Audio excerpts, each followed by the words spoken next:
Hello and welcome to the CAFMA Connect. As you can see, Chief Freitag is out of the office today, so I am here with Chief Cody Rose, and we're going to try to get through a few items today, hopefully keep it a little short on Chief Freitag.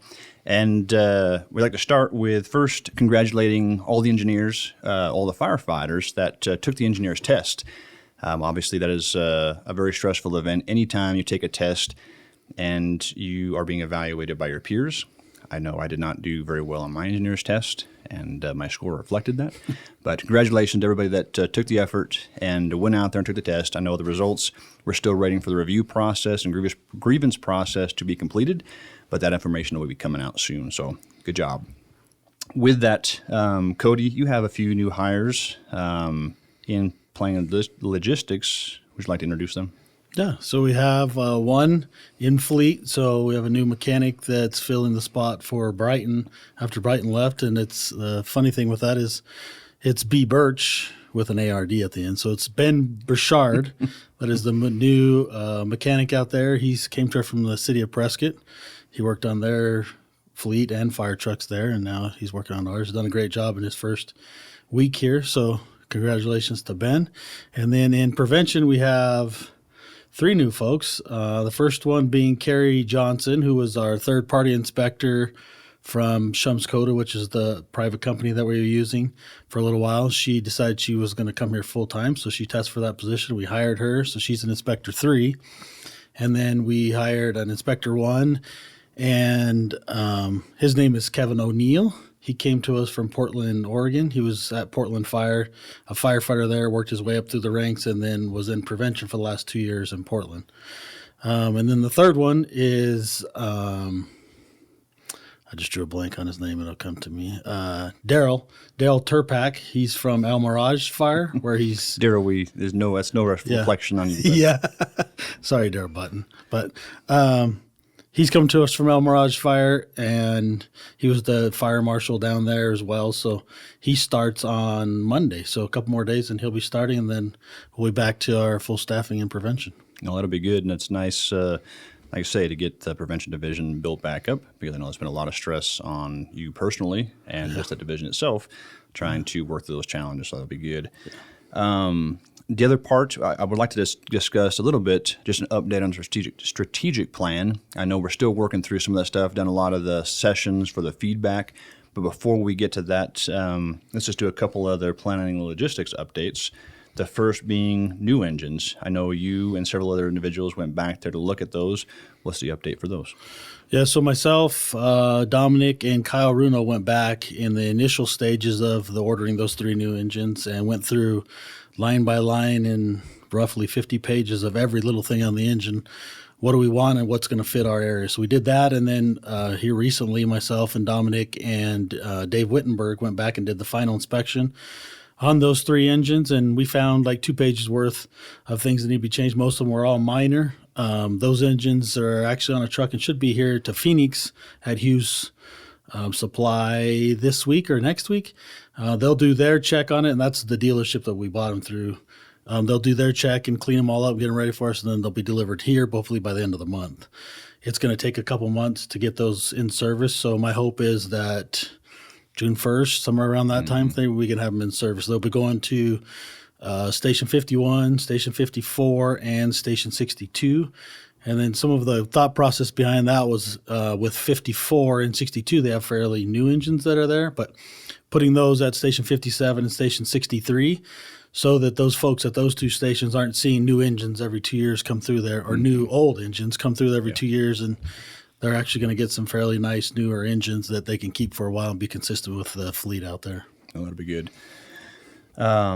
Also, just to tie into, it's more of a planning logistics, but I know we've been working on it through the operations side of it a little bit but the move-up module, working with PRCC, we've been working with PRCC on a number of issues and challenges related to ambulances and just dispatching procedures, and we're working through that.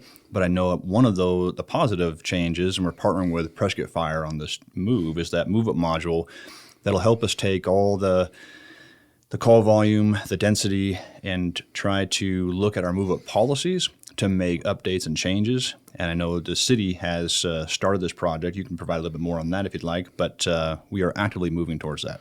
Yeah, so the funding, talking with Chief Dura from the city of Prescott Fire, he had the funding in this current budget year to pay for that.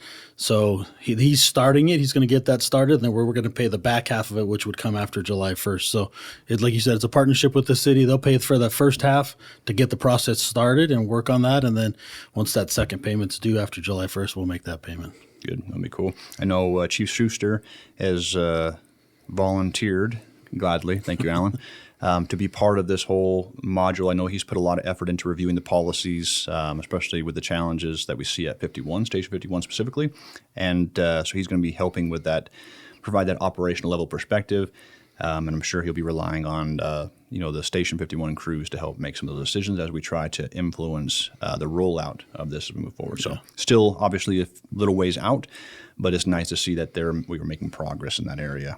And I think that it's going to make a difference. It's the stuff that we've went through and being with Chief Dura, using it again in the past, I think it's definitely going to make a difference. It's going to take a little bit of time to get that data into the system and when the move up should be happening. Yeah. But I think once that's fully implemented, it'll make a difference from what we see today. When I like the fact that it's not just like trying to make a decision, from my position or even Chief Freitag making a decision that, what are we basing that on? I think the nice thing is this, we can input a lot of the information in there, so it's helping us make informed decisions related to move-ups. So it's not just like, you can stop doing that, or no, that's not important. I would love to see less move-ups, but we just need to make sure we're being strategic in those move-ups. Yep. Last one before we move on to the strategic plan, Opticom. Update on that. So Opticom, we have moved to GPS units. Some of the folks that are out in Chino are used to the strobe units that we had on Highway 89 signals out there.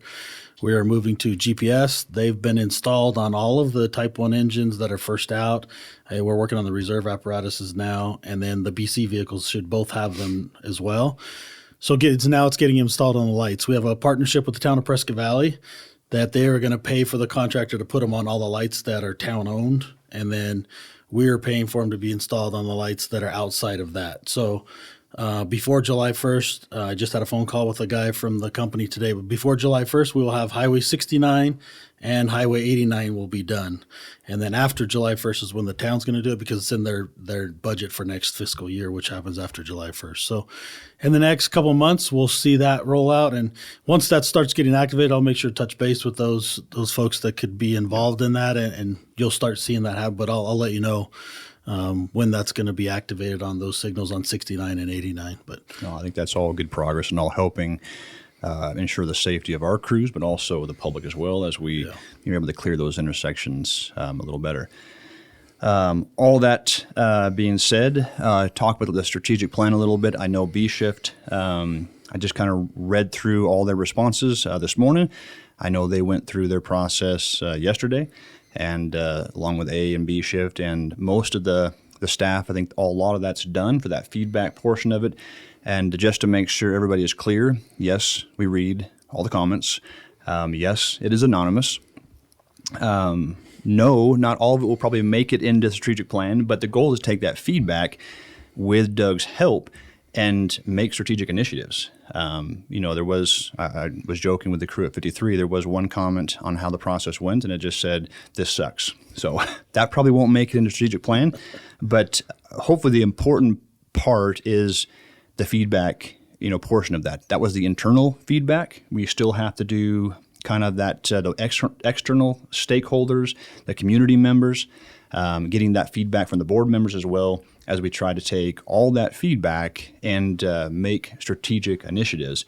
It's hard to determine where we want to go if we don't know where we are. Yeah. And I think that was the important part of just getting that feedback, from some of the concern from wages and benefits to, staffing at stations, to scheduling, to paramedic shortages, recruitment and retention.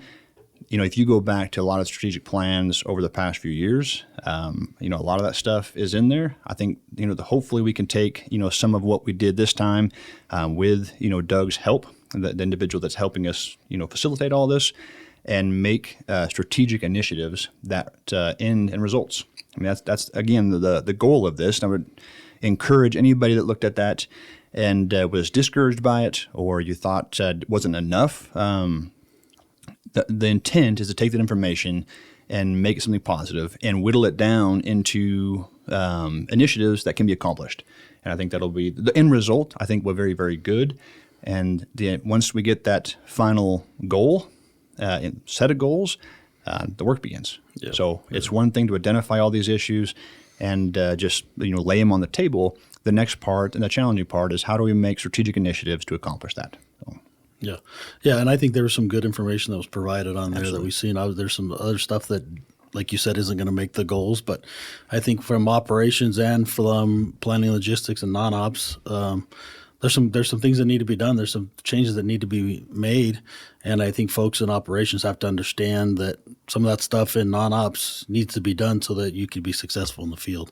And I'm just as guilty in that, coming from operations and being on the engine for 14 years and going through all that. You don't really understand what folks in non-ops are doing in planning logistics specifically, but being over here now for almost 3 years, I can tell you there's a lot of things that they do that if that went away, it would be a huge nightmare for people on the engine and operations. But we don't see it because it just flows so smoothly. There's no issues with it, and as long as it's going smooth, everything's great. But when things go away, it's not so much. So I think there's going to be some good initiatives that come out of that for operations and for the support staff that we'll have some good things to move forward for the next couple of years. Yeah, and I think, like I say, it goes to both sides. And I know some of the stuff that was highlighted, and there is a feeling of a disconnect between leadership and those on the engines doing the work. And I think that's important, for us to look at even as we had developed at the strategic goals and initiatives, that we are making sure we're communicating some of that work too. Because I don't always know what's going on at the floor level, and nor do they know what's going on at, the senior leadership level or the senior staff level. So it's just making sure that information is, out there and available, and find the right medium. This podcast may not be it, but we are doing a good job. We're going to we said 10, it's not 10, but Jonah, we're doing better. Cody, with that, anything else to close out? 12 minutes. You talked more than I did. 12 minutes. Yeah, no, I think we're good. Thank you, everybody, for filling in on the strategic plan. I think your information was very vital in getting that done. And some people had asked questions, do I have to do it? And I think it's very, very beneficial to have everybody's input, regardless of what it was. It's beneficial to have that input. Now we can make those goals come out of that. But when you used to, I know for CYFD, we sat around the table for the strategic plan, the SWOT analysis, and we talked about it as a crew. Captain would, write it out, it'd get sent forward, and then it always felt like what we said got just scrapped out of there because they didn't like it. I will tell you, you may still feel that way, but it is not us, even as CYFD. We're using Doug, and his company to help us take that information and make it something positive, something that we can try to put specific results to and say, hey, we're going to try to accomplish this in the next 3 to 4 years. So that's the end goal. And I guarantee when we get there, there'll be still stuff to work on. Closing out, supervisors meeting is next week. It's kind of going to be more of a training exercise as well, trying to do more officer training. A lot of this stuff went away when we went through COVID, and so it's trying to bring some of that stuff back from our physicals, VO2 testing, PAC testing. I finally feel like we are on a good rhythm with some of that stuff, and we need to do the same thing on the training side. And I know we're bringing a firefighter from Phoenix up to discuss mental health and wellness. Chief Durer's coming in to provide some information as well. And then we'll hit a few other topics, and that'll be next Tuesday. So with that, we're going to close out. For all those that chose to watch, we did keep it under 15 minutes. And Chief Freitag will be back next week, and we'll keep trying to influence him. Have a great week.